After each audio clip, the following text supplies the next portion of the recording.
ဦးစင်းရဲ့ဇာကြောင်းလေးပြောပြရမှာပေါ့ဘာဖြစ်လို့မဟာပလင်ဖြစ်လာတာလဲဦးစင်းကတရားစဝင်တော့24နှစ်သား25နှစ်သားခေပညာကျောင်းသားဆိုတော့ရှင်းချင်းပြောလို့ရှိရင်မိမလို့ရှင်တယ်မိမချောချောလို့ရှင်တယ်ပညာတောင်းအောင်သင်မယ်ဒါပဲသိတာဒါပဲနဲ့အတိတ်ကအကြောင်းတရားပါလာတဲ့အခါကျတော့တရားကျင့်ဖို့အတွက်ကအဖေပေးတဲ့ပရိကြည့်ပြီးတော့ပိတ်တာတွေမြင်ပြီးတော့လူဖြစ်ုံနဲ့မပြီးသေးဘူးနောင်ဘဝလုံခြုံဖို့လိုသေးတယ်ဆိုတာလည်းသိထားတော့အဲ့တော့ဝိသခအာနာတပင်လို့ဟောတော့အားကြတယ်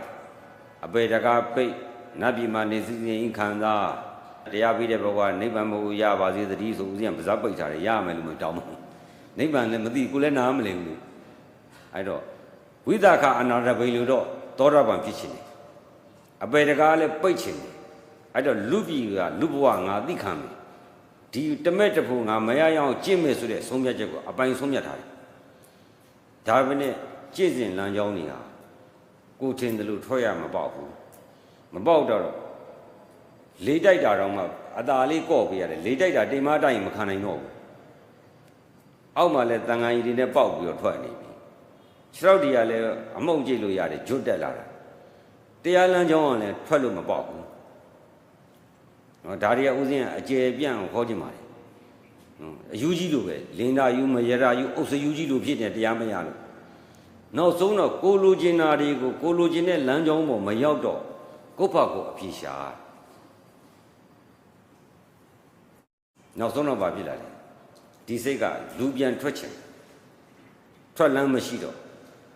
နောက်တစ်ခုကလည်းရတဲ့ဘွဲရလဲအသက်ကန့်တာကြော်သွားရင်အလကားဖြစ်ပြန်တော့လေအသက်လွန်သွားမှလည်းကြောက်သေးတမက်တဖို့ရလိုချင်တာလမ်းကြောင်းပေါ်လည်းမရောက်အဲ့ဒါနာရာကြီးနဲ့ပဲအဖတ်တင်ပြီးရှူပြေးနေရတာပဲပြီးနေတယ်ဒါလည်းမဟုတ်သေးဘူးအဲ့တော့မှဒီစိတ်ကနောက်တော့ဘယ်လိုဖြစ်လာလဲဆိုတော့လူထွက်ခြင်းလို့ဘာလို့ဖြစ်လာစိတ်အားကြလာတယ်အဲ့တော့ကပြန်သုံးတတ်တယ်ဒီစိတ်ကိုပြန်ဆုံးမာတာနော်အပယ်လေးပါးကြတာလဲဒီစိတ်အပယ်လေးပါးကြမှာကြောက်တာလဲဒီစိတ်အပယ်လေးပါးကသေချာပေါက်လွတ်ပြီးတမက်တဖို့လိုချင်တာလဲဒီစိတ်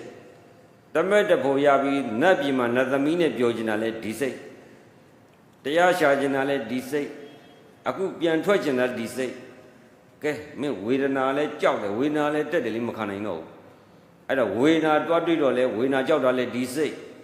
ကဲမင်းဝေဒနာကြောက်တဲ့ကောင်မင်းဝေဒနာနဲ့တတ်မယ်ဆိုစိန်ခေါ်ပြီးအဲ့မှာတွေ့တာမဟာပလင်ချိတ်ပြီးတော့ကိုဝေဒနာကိုတင်ပြီးတော့ဒီလောက်တောင်ကြောက်တဲ့စိတ်ဆိုမဟာပလင်ချိတ်ပြီးတော့အဲ့ဒီမဟာပလင်မှာစိတ်ကိုတင်ထားလိုက်အဲ့လိုလုပ်လိုက်တဲ့ခါကျတော့အရင်တော့စိတ်မှာတဏှာနဲ့ငါနဲ့ပေါင်းတော့တက်တာလို့တက်တာညချောင်းလို့ချောင်းညလုပ်နေတာကိုဇာနဲ့ရှူပြေးညာအခုကျတော့ဒီစိတ်ကိုလွတ်ဒါဥပိ္ပခာကဲကြောက်တဲ့စိတ်ကဲမဟာပလင်မှာဝေဒနာကြောက်တဲ့စိတ်ကဲမင်းဝေဒနာတော့သွားတော့ဆိုပြီးသူနဲ့မပေါင်းတော့မလွတ်တော့တဏှာအမှန်တော့တဏှာကွာနေခဲ့တယ်အဲ့တော့မှအဲ့ဒီစိတ်ကဒေဥမြည်ပြင်းထဲမှာရေတစ်စက်ချတခါတည်းအခိုးဖြစ်ပြီးပျောက်သွားတယ်လို့သွားညွတ်တဲ့စိတ်ကတခါတည်းတကယ်လဲကြောက်သွားမညွတ်တော့နဲ့ပြန်ချုပ်တာပြန်ချုပ်ကောဆွဲထက်သူကပြန်ချုပ်တာနောက်ဆုံးတော့ချုပ်သွားပြီးတော့45မိနစ်တနားရီလောက်မှငြိမ်းချမ်းပြီးတော့အလွန်ငြိမ်းချမ်းတဲ့တက်ကိုရတဲ့ခါအဲ့ငြိမ်းချမ်းတဲ့တက်မှခံစားပြီး45မိနစ်လောက်ကျော်စိတ်ကပြန်ပေါ်လာတဲ့ဝေဒနာပါရှိနေတာမဟာပလင်ချစ်တာပြန်ထိုးထည့်တာထိုးထည့်လို့မရဘူး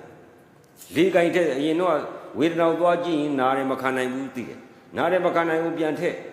အခုကြတော့စိတ်ကဝေဒနာကြီးကိုထိုးထည့်နေတာဘာမှလည်းမပါလေကင်နေရတယ်လို့ဖြစ်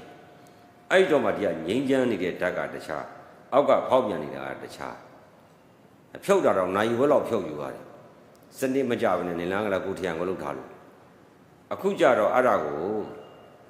ကိုထွင်းနဲ့နီးတော့မဟုတ်ပါဘူးတရင်မှလည်းကျင့်တော့ကျင့်တယ်သူတို့ကတော့ဝေဒနာတက်လာရင်ရှူပြေးတယ်ဦးစင်းရမဟုတ်ဝေဒနာတက်လာရင်အဲ့ဒီစိတ်ကိုအဲ့မှာပြန်ပြီးတော့ခွန့်လို့ပြီးရှူပြေးတယ်တဏှာကိုတိုက်ရိုက်တိုက်ရှူတာပေါ့အဲ့ဒီကြိုးကြောင့်ဘာဖြစ်လာလဲဆိုတော့နောက်ဝေဒနာပြန်တက်တယ်စိတ်ကိုထိုးတယ်မစင်းရဘူးနောက်ဝေဒနာပြန်တက်အောင်လုပ်တယ်စိတ်ကိုထိုးတယ်မစင်းရတော့ဒါပေမဲ့များသောအားဖြင့်ဝေဒနာတက်လာရင်ကြောက်လို့ရှူပြေးနေတာကြီးပဲများတော့ဩတသံတရားလုံးကကြောက်လို့ပြေးတယ်တရားထိုင်တော့လည်းကြောက်လို့ပြေးနေတာမားနေပြီအခုတော့မှဒီစိတ်ကဒုက္ခဝေဒနာမှာသွားပေါင်းပြီးနေတဏှာဒေါသမရှိလို့ရှိရင်ဆင်းရဲချမ်းသာမရှိဘူးဆိုတာဦးဇင်းကသိသွားတယ်ဒါပေမဲ့သိမှုနဲ့မတူတော့သိမှုနဲ့မတူအသာလေးငြိမ်လာခဲ့တာဒါလို့ပြန်မသွားတော့